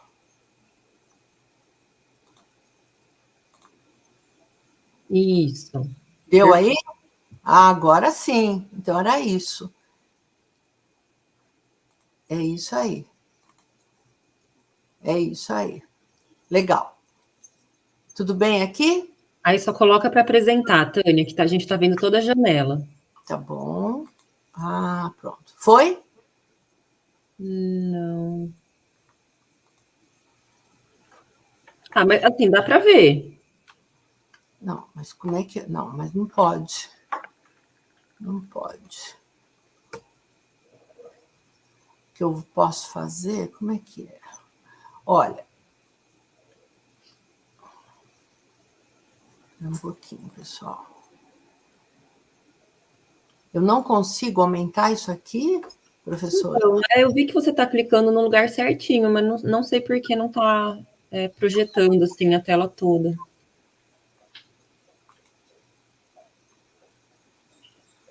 Não sei. Espera um pouquinho. Vamos ver de novo. Apresentar. Não. Bom, só se a gente seguir, é que assim, eu tenho umas coisas aqui diferentes, que é isso aqui que eu quero apresentar. Como é que a gente faz? A gente já está vendo a tela. Mas está vendo pequena, é isso? Até que dá para ver bem. Dá para ver? Ah, Tá. Porque eu, assim, se eu... Deixa eu ver. Você está vendo... Espera um eu estou pouquinho. vendo globalização, disputa entre trabalhadores de diferentes países. Então, mas você está vendo a tela cheia? Não, a gente está vendo o slide. Então, mas você está vendo um slide só? Não, dá para ver à esquerda a sequência de slides que... Então, mas o meu aqui tá... Eu estou na tela cheia. Que coisa curiosa aqui. Deixa eu só... Olha, pessoal, só um pouco. O pessoal está tentando ajudar a gente, Tânia, falando para você apertar F5. Quem? A Isis aqui no chat está falando para tentar apertar F5. Tá bom, então vamos ver. Você pode colocar para apresentar.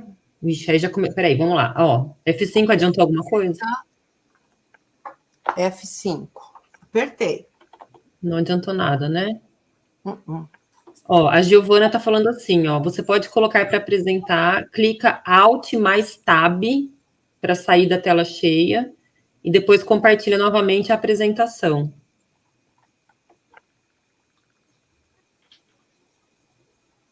Saiu da tela cheia para você? Saiu. Então, tenta de novo compartilhar. Deixa eu ver aqui a apresentação de slides. Compartilhar tela inteira. Do slide atual. E aí? Não, tá igual.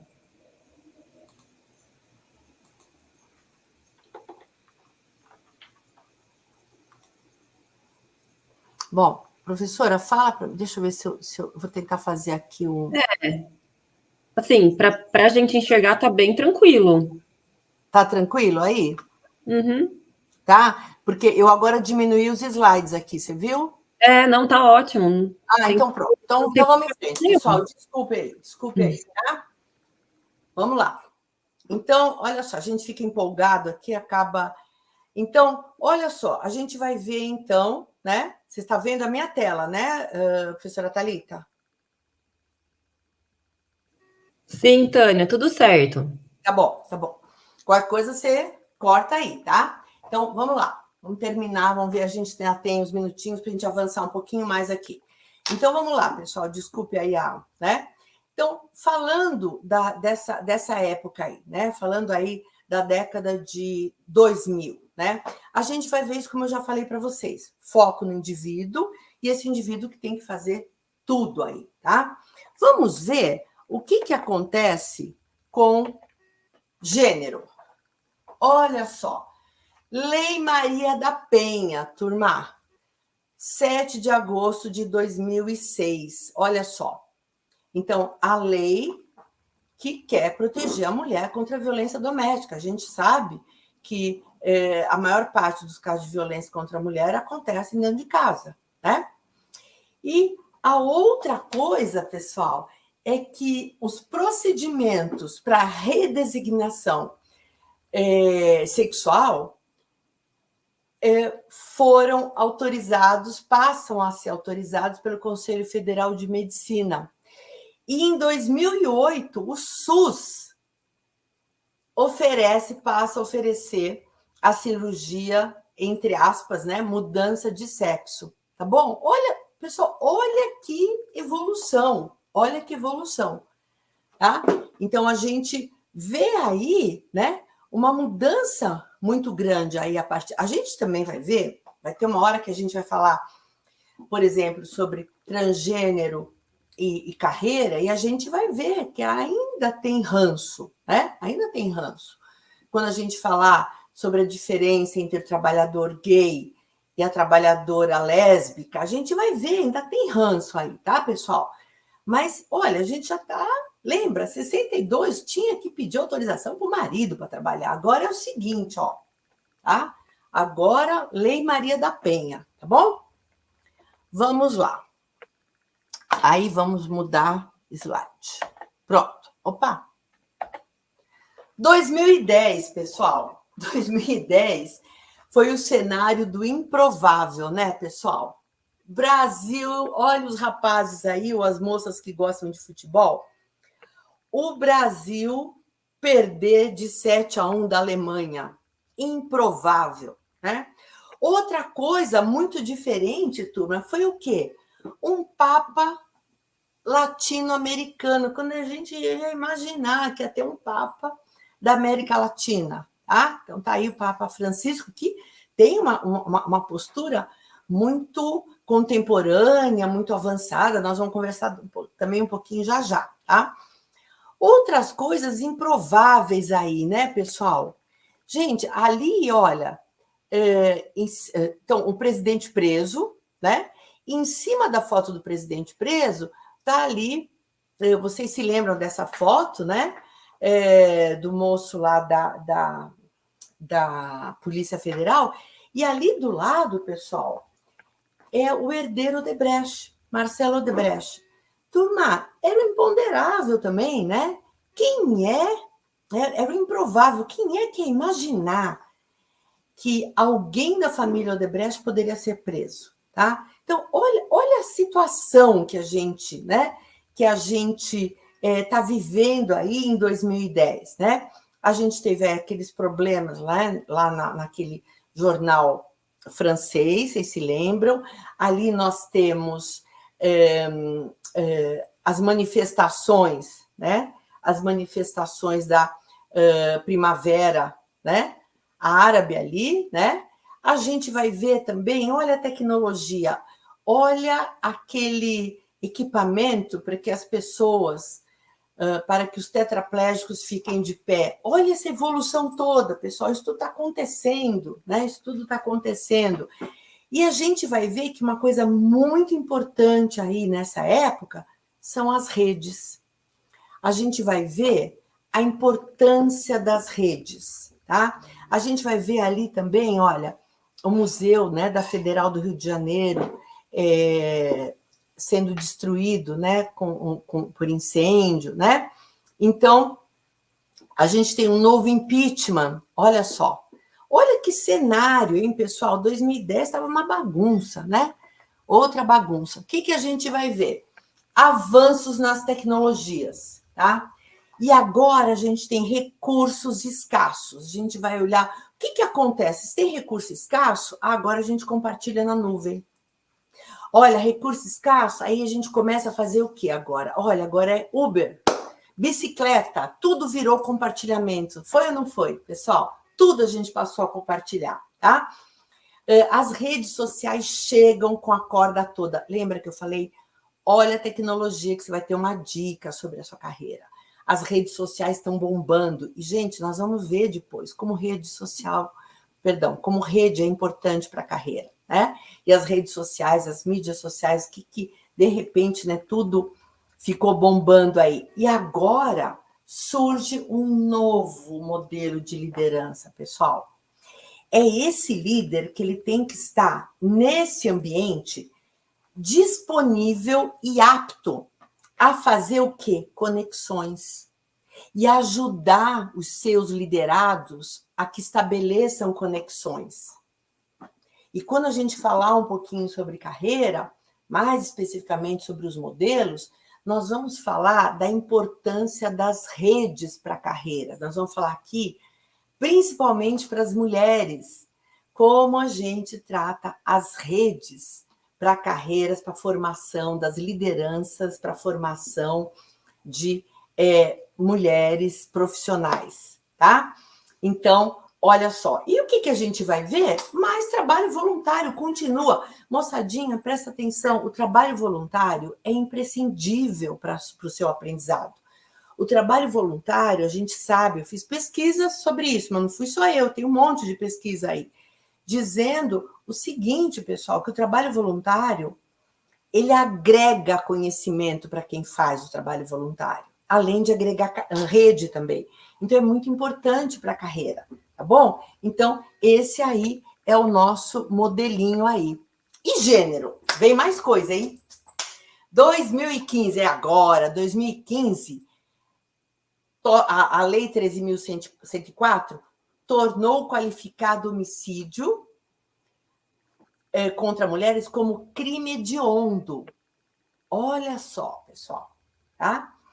Vamos falar um pouquinho de GLBTQI+. Em 2010, a gente vai ter o primeiro censo para falar de casais homoafetivos.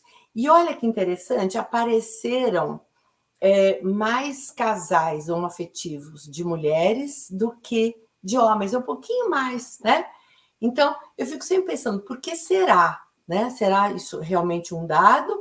Ou será que, considerando a nossa cultura, tal, né, de repente ficou um pouco mais difícil coletar os dados, né, dos casais homoafetivos de homens?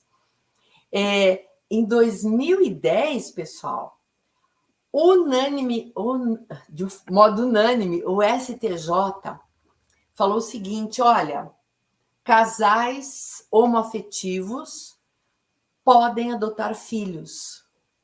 Olha que legal, tá? 2013, 2014, olha, 2013, pessoal, já pode fazer união estável. Em 2014, eu conheci esses casos, eu cheguei, inclusive, a escrever um caso de ensino, um teaching case, sobre o caso das duas moças lá, né? Que lá em 2014, elas tiveram um bebê. O que aconteceu, né?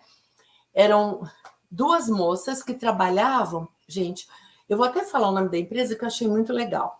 As duas trabalham, e eu escrevi esse caso, então é público, né? Elas duas trabalhavam no Citibank. Uma tinha saído de uma relação homoafetiva, tinha rompido, e a outra tinha rompido uma relação heteroafetiva, tá? E dessa relação heteroafetiva, essa tinha uma filha, que eu acho que tinha 6 anos na época. Muito bem, as duas se conheceram trabalhando no Citibank. Se conheceram, as duas moças, e se apaixonaram. Se apaixonaram, ficaram juntas, casaram e tal. E aí, essas duas moças, elas queriam ter filhos. Então, elas conseguiram um doador, que era um conhecido, um amigo, doou o esperma, e elas fizeram o seguinte: elas pegaram o óvulo de uma, porque uma delas não podia engravidar mais, né?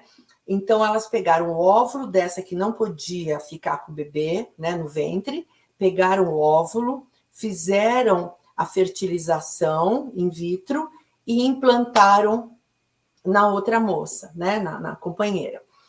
Bom, o que aconteceu? Elas tiveram gêmeas, 2 meninas. E aí, pessoal? Como é que a gente define a licença maternidade? Me digam, pensem aí. O que aconteceu? Porque lembra que tinha aquela lei lá, né, de 120 dias e tal. E aí, como é que define qual das duas? Uma deu óvulo, a outra carregou o bebê. As duas são casadas, são 2 mulheres.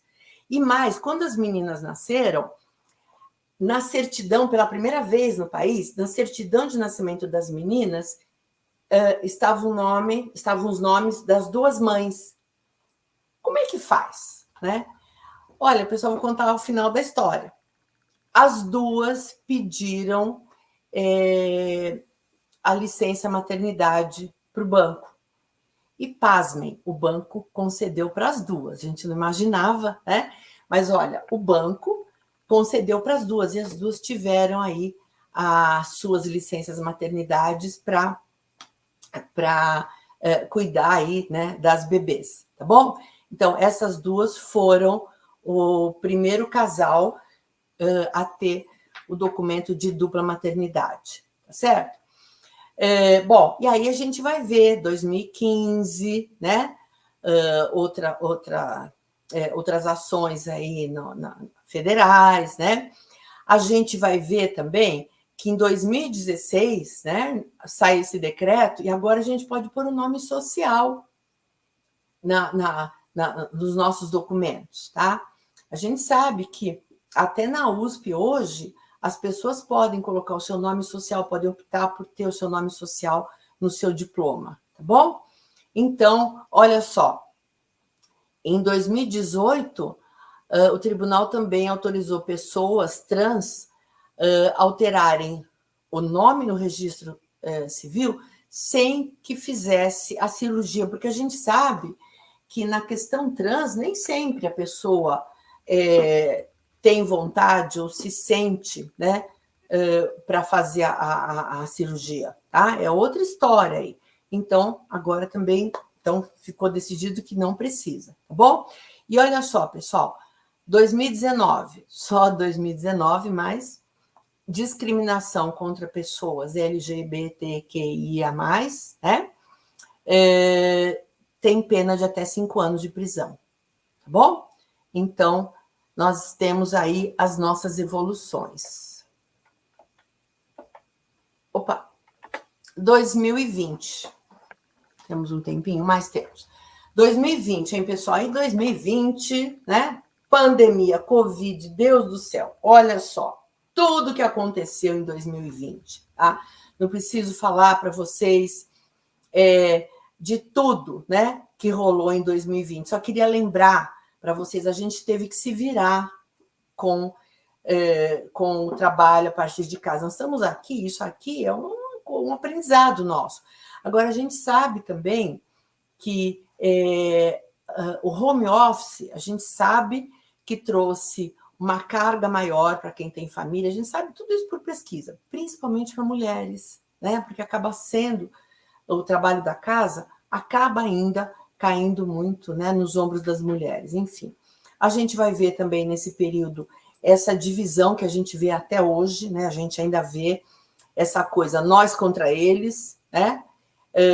A gente volta assim, olha, primeiro olha lá, não foi só... olha, a gente vê o Trump lá, America First, né? Mas não é só o Trump. Holanda primeiro, Áustria primeiro, todo mundo assim, né? Essa coisa de divisão, e a gente vendo, olha, quem é Lula, quem é Bolsonaro, né? Então, você fica assim, as famílias brigando, amigos brigando, não se falam mais, porque um é Bolsonaro, outro é Lula, e por aí vai, a gente vai ver muita cisão, tá certo? A gente vai ver também, olha só, nessa época, aquele presidente que tinha sido preso tal, volta, né, e aclamado pela população, né? E eu falo que de 2020 a 2023, né, não precisa nem virar 2024, a década de 3 anos, gente. Quanta coisa aí aconteceu, né? Quanta coisa aconteceu nesse período, né? Até a rainha Elizabeth morreu nesse período, né? Olha, a gente vai ver a guerra, Rússia e Ucrânia, e a confusão, porque também é o seguinte, faltam produtos por conta da guerra, não tem como passar, e aí a gente vai ver também dificuldades com obter produtos, medicamentos, tá? Aí a gente vai ver o problema do Hamas contra Israel, né? Olha que cenas, turma, 2020 para cá, tá? Vamos lá. Em compensação, vamos ver o que está acontecendo aqui, tá? Em 2021, a licença maternidade remunerada de 120 para 180 dias. Ó, ganhamos mais 2 meses aí, moçada. Mais 2 meses, tá? E agora, em 2021, a tal da história da legítima defesa da honra, ó, gente, você imagina que até 2021 o cara podia alegar que ele matou a mulher por legítima defesa da honra. 2021, tá? Muito bem. Aí, só em 2023 é que apareceu aí, né? O STF decidiu rejeitar a tese da legítima defesa de honra em crimes de feminicídio. Olha só, tá? E uma outra coisa, a gente viu, eu coloquei ali do lado 3 coisinhas que eu acho que são importantes também, pessoal. Ali é uma aluna minha, e vocês conseguem baixar o trabalho da Caroline. A Caroline, ela fez um estudo sobre autismo e carreira. Olha outra coisa para a gente se preocupar aí como liderança, independentemente se é liderança feminina ou masculina, né? Questão dos neurodivergentes, tá? Então a gente precisa se preocupar com isso. Com a volta aos estádios, né, depois da pandemia, a gente viu recrudescerem o quê? as questões raciais aí, né? A gente ouviu muita bobagem, a gente viu agora também na Copa, viu nos Jogos Olímpicos, né? A gente vê lá as escapadas, né? E eu fiz questão de colocar a fala do Papa Francisco aqui, porque olha só, pessoal, ele critica quem trata o afeto homoafetivo como um crime. Olha que legal, tá? Olha lá as palavras do Papa Francisco, tá? Ele pediu, olha lá, a penúltima linha, que pais não condenem os seus filhos por conta de sua orientação sexual.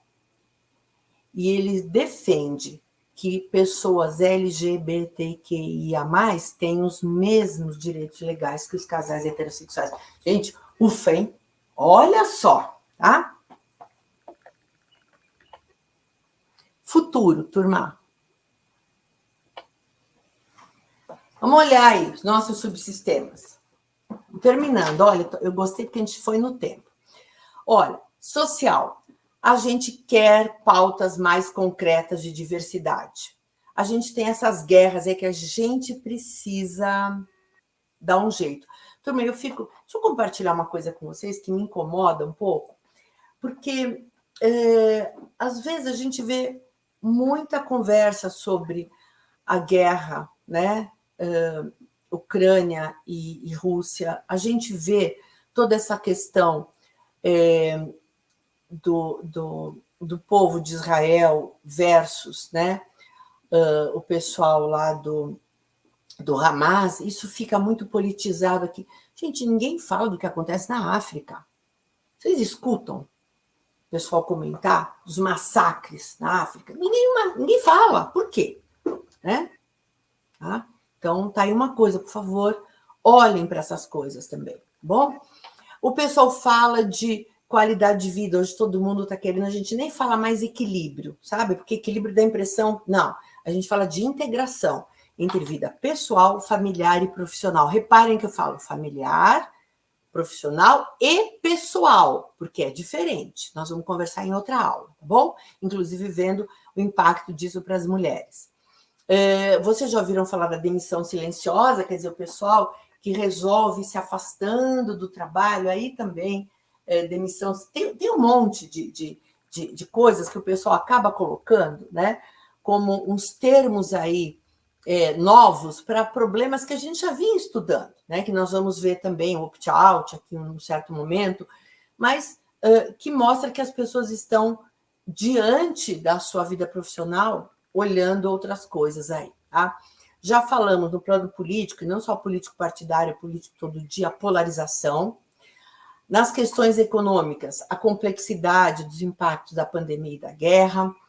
No plano ambiental, essa confusão do clima. Gente, olha, você não sabe, agora já sabe, parece que domingo vai esfriar de novo, tá quente aqui, nós estamos, né, aí saindo do inverno, como é que é isso, né? Então, e a gente sendo impactado pela inteligência artificial, a gente tendo se habituado com o home office, os problemas que o home office traz, e ao mesmo tempo como é difícil despregar do home office, né? Tudo que a gente está discutindo de formação à distância, isso no plano educacional, realidade virtual, quer dizer, são coisas que estão aí e que vão, sem dúvida nenhuma, pessoal, continuar tumultuando aí as nossas organizações e a nossa vida aí, tá? Então, olha só. Com tudo isso, como é que nós vamos atuar em diversidade? E especificamente, no caso desse curso, nós vamos falar de lideranças femininas, mas a gente não pode esquecer as outras diversidades, por conta daquela coisa que eu falei para vocês, da interseccionalidade. Nós vamos ter que olhar as questões de diversidade de gênero, mas nós vamos ter que também contemplar um pouquinho das outras diversidades para que a gente tenha esse colorido aí para falar. Tudo bem? Acabamos, professora? Não acredito que a gente conseguiu.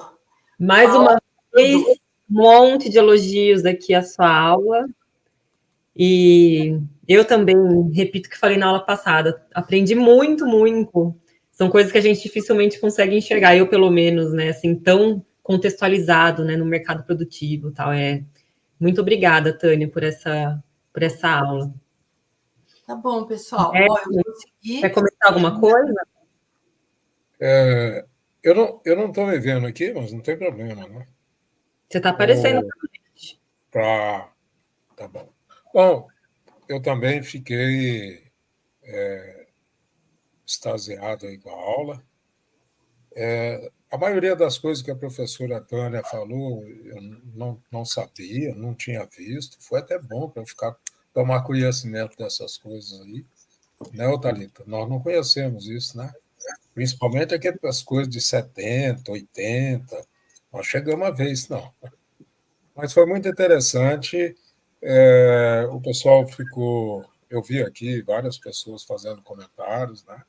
Há uma percepção, acho que é. Como eu estou ligada, eu gosto muito da história, acho que entender a história é importante. Alguém já comentou isso. Obrigado, professora, foi muito bom. Só um detalhe: alguns alunos tiveram dificuldades para acessar a frequência, e alguns, inclusive, porque não estavam registrados no e-disciplina.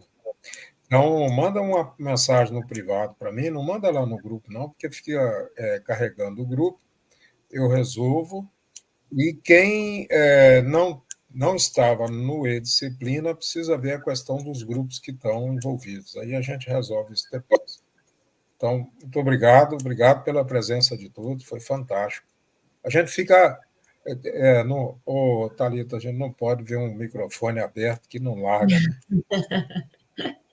Mas Não, Roberto, o pessoal está com fome, eu acho.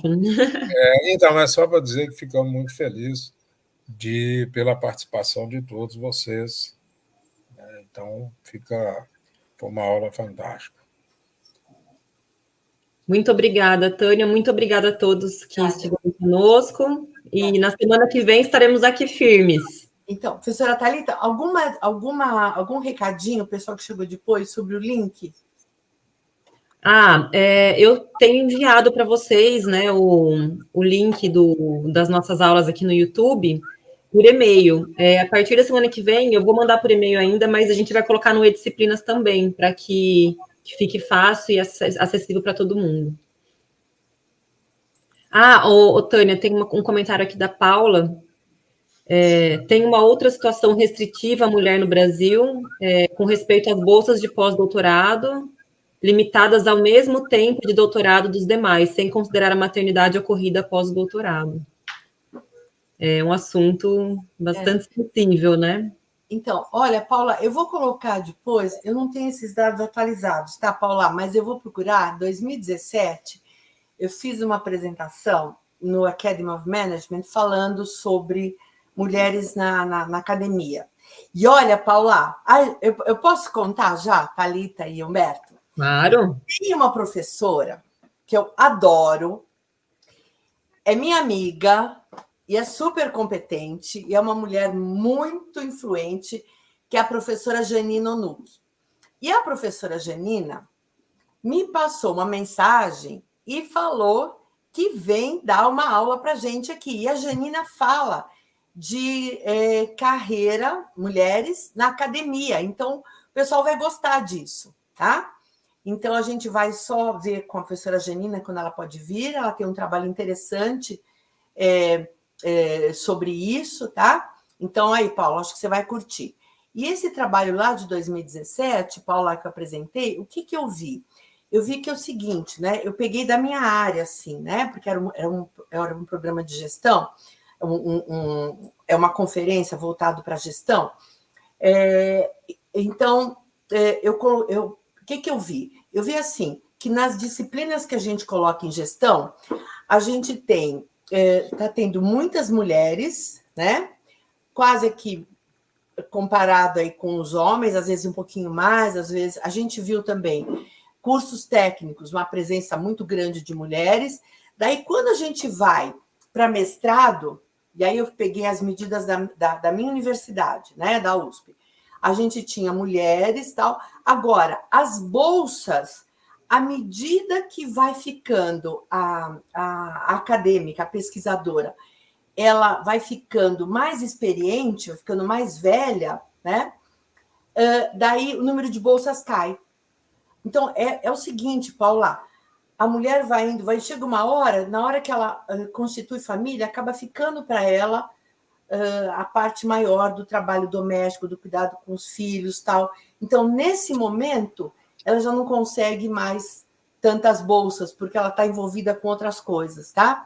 Então, eu tenho esses dados, eu vou passar, depois o professor Humberto coloca lá, tá? Eu tenho, acho que uns 2 ou 3 slides. Isso não é só no Brasil, tá, Paula? Mas é um problema para a gente conversar sem dúvida nenhuma. E vou repetir, pessoal, 28% dos professores titulares, mulheres, só 28%, tá? Só, tá? Então, eu acho que a gente precisa também pensar nessas coisas. Aí a gente tem que se juntar, se unir, e acho que e as mulheres, aí vocês vão ver a professora Janina falando, vai ter a professora Janina, vai ter a professora Liede, que são lideranças femininas importantes aí na nossa universidade, tá bom? Tânia. Oi. Tânia, não, só um comentário aqui. A USP tem um programa interessante, que você conhece bem, que é o Programa de Aperfeiçoamento de Ensino, e tem um programa específico para mães. Mães pesquisadoras, né? Mães pesquisadoras. Quem está fazendo mestrado, doutorado, consegue. O programa é de aperfeiçoamento, só para quem não sabe, né? Ele é aberto para qualquer aluno de pós-graduação, ele acompanha uma aula, faz uma monitoria, uma aula de graduação. Mas tem um braço específico para mães, inclusive, já tive mães participando comigo de disciplina, e foi muito interessante. Só para observar isso. Legal. Tá bom. Bom, então acho que a gente pode encerrar por hoje. Mais uma vez, obrigado a todos, e na semana que vem estamos juntos novamente. Um abraço para vocês.